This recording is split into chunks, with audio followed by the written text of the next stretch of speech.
My twin brother liked to say we were on the same team, yet every opportunity one chased mysteriously vanished. When I caught him sending forged rejection letters to keep me from moving ahead, I stopped being the quiet twin, and he finally saw who he'd been competing with.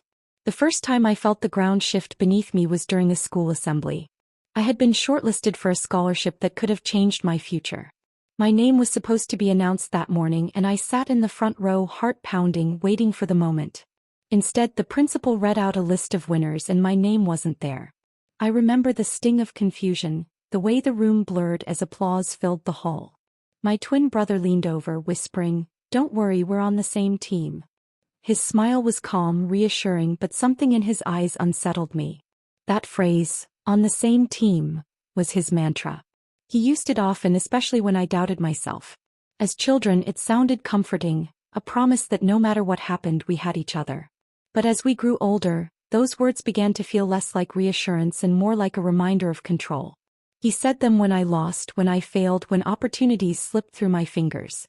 It was as if he wanted me to believe that my setbacks were part of some shared destiny, even though he was always the one moving ahead. Opportunities vanished in ways that never made sense. A summer internship I had applied for suddenly lost my paperwork. A university program I was shortlisted for sent me a rejection letter that felt oddly impersonal, almost mechanical. Even small things, like being chosen to lead a group project, seemed to dissolve before they began. I would prepare, I would hope, and then without explanation the chance was gone. Each time my brother was there, patting my shoulder, saying, "It's fine. We're in this together." His tone was gentle, but his smile carried a flicker of satisfaction I couldn't ignore. The cracks in my trust began to show in small, quiet moments. I noticed how quickly he celebrated my failures, sometimes before I had even processed them myself. When I didn't get the internship, he grinned and said, "Well, more time for us to hang out." When I lost the scholarship, he shrugged, "Less pressure, right?" His words were wrapped in kindness, but the timing was too sharp, too rehearsed. It was as if he had been waiting for me to stumble. I remember one evening vividly.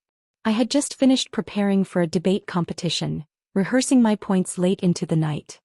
He walked in, leaned against the doorframe and said, "You're working too hard. You'll burn out." His voice was casual, but his eyes lingered on my notes, scanning them with an intensity that made me uneasy. The next day I wasn't called to the stage. My name had been accidentally left off the list. He was quick to console me, but I couldn't shake the feeling that his comfort was less about my pain and more about his victory. Everyone admired him. My parents praised his confidence, his charm, his ability to win people over. Teachers loved his quick wit. Neighbors adored his friendliness. He was the twin who shined, the one people remembered. I was the quiet one, the shadow. When I tried to voice my suspicions, even gently, people dismissed me. "He's your brother," they said. "He wants the best for you." Their words silenced me, made me doubt myself. How could I accuse the golden twin of anything when I was the one always left behind? The community's perception weighed heavily on me.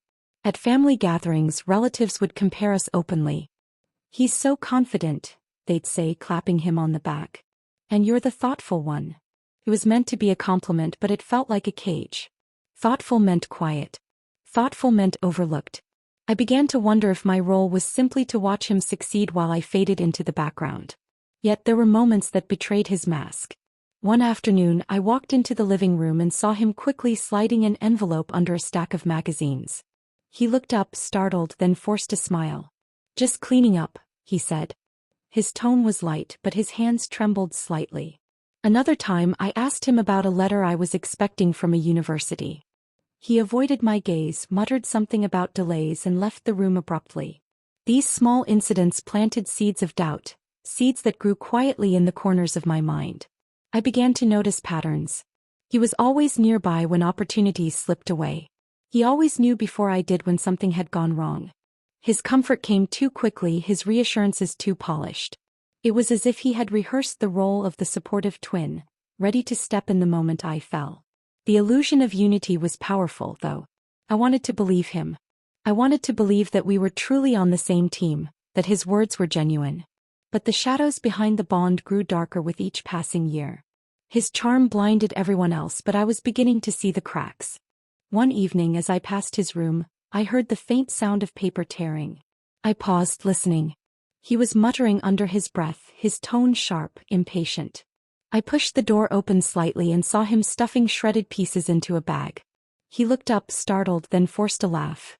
"Old notes," he said quickly. "No need to keep them." But the look in his eyes told me otherwise. That was the moment the first real seed of betrayal took root. I didn't have proof yet, but I had suspicion. And suspicion once planted doesn't fade, it grows. From then on, I watched him more closely. I noticed the way he lingered near the mailbox, the way he intercepted phone calls, the way he seemed to know too much about my applications. Each incident was small, almost invisible to anyone else, but to me they were pieces of a puzzle.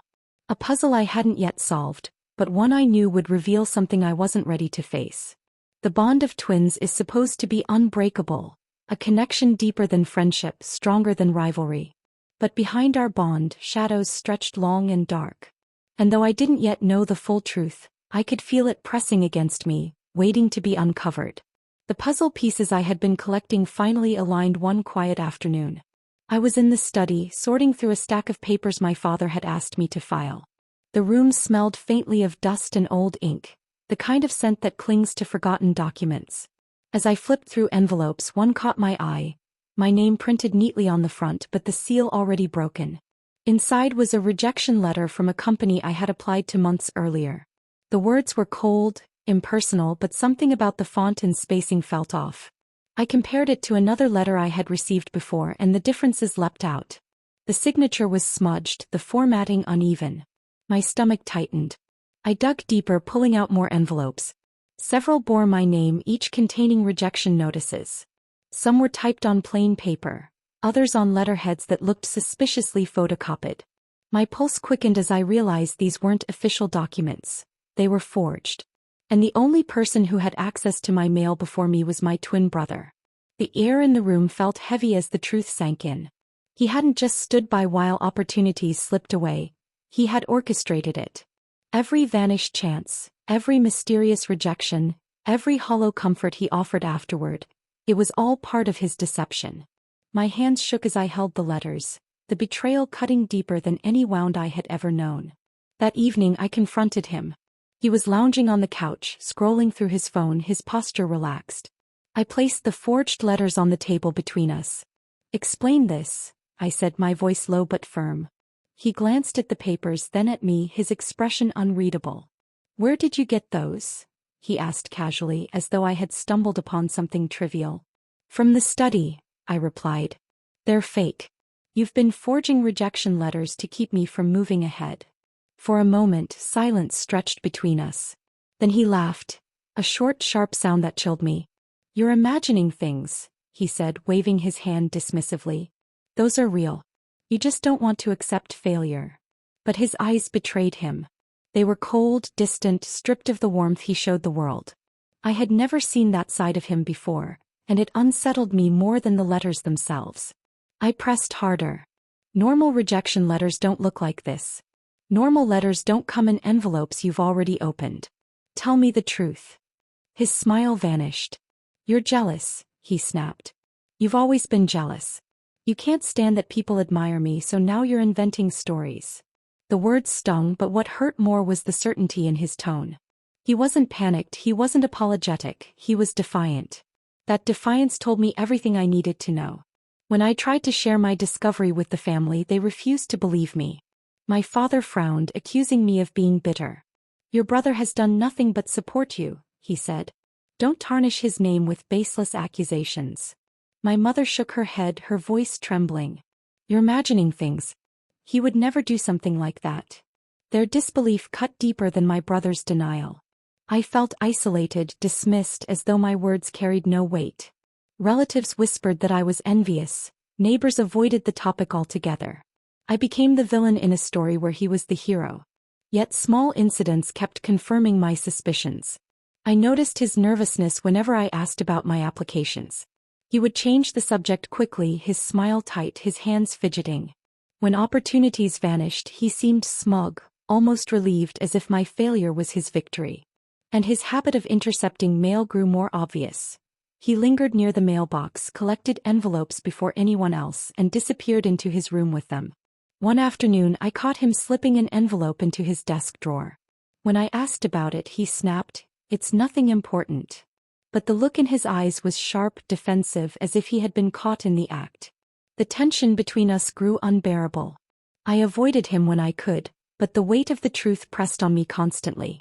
I knew I needed undeniable proof, something no one could dismiss. That proof came unexpectedly. I had gone to the post office to inquire about a delayed package when the clerk, recognizing my name, handed me a stack of correspondence. Among them was an official letter from a company I had applied to, the same company my brother had claimed had rejected me. The letter congratulated me on being shortlisted, inviting me to an interview. My breath caught as I realized what this meant. He had intercepted the original letter, replaced it with a forged rejection, and hidden the truth from me. I walked home with the letter clutched in my hand, my legs trembling. The world around me blurred. The traffic, the voices, the sunlight, all drowned out by the pounding in my chest. It was undeniable now. He had betrayed me not once but repeatedly, systematically for years. That night I sat alone in my room staring at the letter. My emotions tangled: anger, sorrow, disbelief. This wasn't just about missed opportunities. It was about trust, family, and the bond we were supposed to share. He had stolen not only my chances but my confidence, my belief in myself. I thought about the times he had said, "We're on the same team." Those words echoed in my mind, now twisted, mocking. He hadn't been on my team. He had been competing against me, sabotaging me, ensuring I stayed in his shadow. The turning point had arrived. I could no longer stay silent, no longer carry the burden alone. The truth was in my hands, undeniable and sharp as glass. And though I didn't yet know how the world would react, I knew one thing with certainty. The mask had slipped and I had finally seen the face beneath it. The letter in my hand was proof enough, but proof meant nothing if it stayed hidden. I knew the moment had come to step out of the shadows and let the truth breathe. My brother had thrived in silence, in secrecy, in the comfort of everyone's blind trust. If I wanted to end it, I had to speak. The opportunity arrived at a community gathering. It was held in the town hall, a place where voices carried and reputations were built or destroyed. My brother was scheduled to give a short speech about teamwork and family values. The irony wasn't lost on me. I sat near the front, the official letter folded neatly in my pocket, my heart pounding like a drum. When he finished his speech, the applause was immediate. People clapped, smiled, nodded at one another. He basked in it, his grin wide, his posture confident. That was when I stood. My chair scraped against the floor, the sound sharp enough to draw eyes. "I have something to say," I announced, my voice steady though my hands trembled. The room quieted. My brother's smile faltered. I pulled the letter from my pocket and held it up. "This is an official letter from the company I applied to. Congratulates me on being shortlisted. But I never saw it. Instead, I received a forged rejection. And this isn't the only one. My twin brother has been intercepting my mail, forging letters, and sabotaging me for years." Gasps filled the hall. Whispers spread like wildfire. Faces turned from admiration to shock, then to disbelief. My brother's eyes narrowed, his jaw clenched. "That's a lie," he snapped, his voice sharp. "He's jealous. He's always been jealous." But the chairman of the gathering asked to see the letter. I handed it over, my palms damp with sweat. He examined it carefully, then looked at my brother. "This is genuine," he said firmly. "If what your sibling says is true, this is serious." The crowd erupted. Donors, neighbors, friends, all began to murmur, their voices tinged with anger and betrayal. One man stood, pointing at my brother. "I trusted you. I believed in you. And all this time you were deceiving us." My brother's composure cracked. His face flushed, his words stumbled. "It's not what it looks like," he muttered, but no one listened. The mask he had worn for years was gone, shattered in front of everyone. At home, the fallout was even more devastating. My parents sat in the living room, the letter spread across the table. My father's hands trembled as he held it, his face pale. "How could you?" he whispered, his voice breaking. My mother stared at my brother, tears streaming down her cheeks. "We defended you," she said softly. "We believed in you." The silence that followed was unbearable. For years they had raised their glasses to him, proud of his supposed support and loyalty. Now that pride had turned into humiliation. They couldn't look at the neighbors, couldn't face the relatives who had once praised their son. The house felt heavy, filled with shame. My brother tried to argue, tried to twist the story, but no one listened anymore. His words carried no weight. The coldness in his eyes remained, but the arrogance was gone. He was stripped of the admiration he had thrived on, left exposed and vulnerable. His downfall was swift. Friends stopped calling. Donors withdrew their support. Invitations to events vanished. The same people who once praised him now avoided him, unwilling to be associated with scandal. He walked through town with his head lowered, no longer greeted with smiles or applause. The confident twin had become a shadow, his reputation crumbling piece by piece. I watched his isolation grow. He spent hours alone in his room, curtains drawn, the sound of silence pressing against the walls. The man who had once commanded admiration now lived in shadows. He became a ghost in his own home, his presence heavy but hollow. For me, the shift was bittersweet. People who had dismissed me began to apologize. Neighbors stopped me in the street saying, "We should have listened." Relatives admitted they had been wrong. My voice, once ignored, finally carried weight. It was vindication, but it came with sorrow. I hadn't wanted to be right in this way. I remember one evening when Mrs. Carter, the same neighbor who once praised my brother's charm, came to my door. She held my hand and said, "I doubted you. I thought you were bitter." "I'm sorry." Her words were kind, but they carried the sting of years of disbelief. Vindication didn't erase the pain. It didn't undo the nights I spent questioning myself, wondering if I was imagining things. It didn't heal the wound of being dismissed by my own family. But it gave me strength. It reminded me that instincts matter, that truth eventually surfaces, no matter how deeply it's buried. Closure came slowly. I spent time reflecting, sitting alone in the quiet corners of the house. Betrayal had changed me. It had taught me to trust my instincts even when the world refused to listen. It had shown me the danger of blind trust, the risk of worshipping an image without questioning what lies beneath. I thought about revenge, about the satisfaction of watching him fall. But revenge wasn't the lesson. Justice was. Truth was. The collapse of his perfect image wasn't just his downfall. It was a reminder to everyone that masks can't last forever. One night I walked past his room. The door was open, the curtains drawn back. He sat alone, staring at nothing, his face pale, his eyes empty. For a moment I felt pity. He had built his life on deception and now he was living in the ruins. But pity didn't erase the betrayal. It didn't erase the pain he had caused. I turned away, carrying with me the lesson that had cost so much. Trust is fragile. Admiration can blind. And sometimes the people we believe in most are the ones who betray us deepest. Breaking the silence had freed me, not because he had fallen but because the truth had finally been seen.